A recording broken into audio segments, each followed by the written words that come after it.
this video, I will talk about the self-support system and how it is an important building block to build psychological safety within your team. So, when we talk about psychological safety, we talk about the shared belief that the team is safe for sharing a different opinion, for challenging the status quo, or for admitting you made a mistake.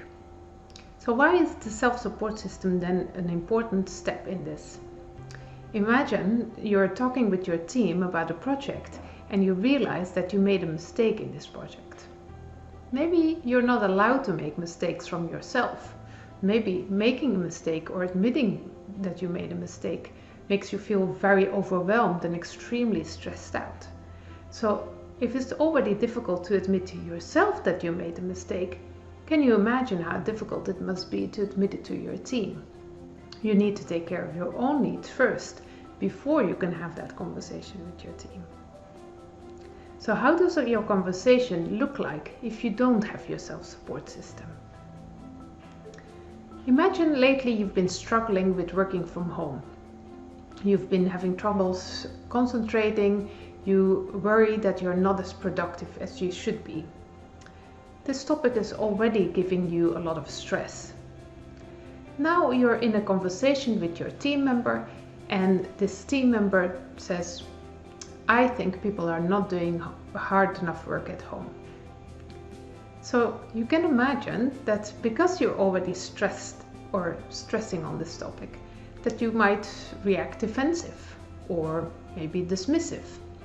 So taking care of your own needs first might have a big impact on this conversation.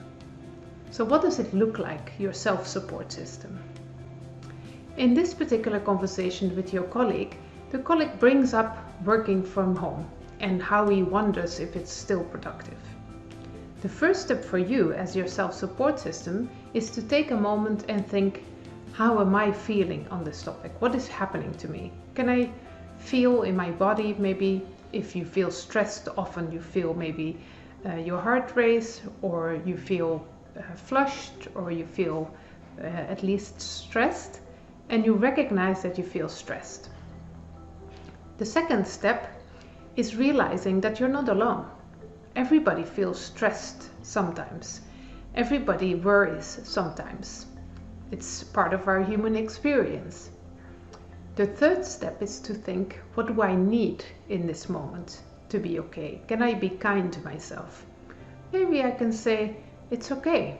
You really do make an effort. You have your best intentions, and it's okay that you feel stressed. It's okay that you feel you're not as productive as you should be. If you take care of your own needs, the next step then could be to have the conversation with your colleague. When I ask people to practice with these 3 steps, what they tell me is when they, after those 3 steps, have the conversation, they feel much more connected to the other person. They feel more open. And in fact, if you take these steps of the self-support system, it's so much easier after those steps to really listen to what the other person is saying and have a meaningful conversation.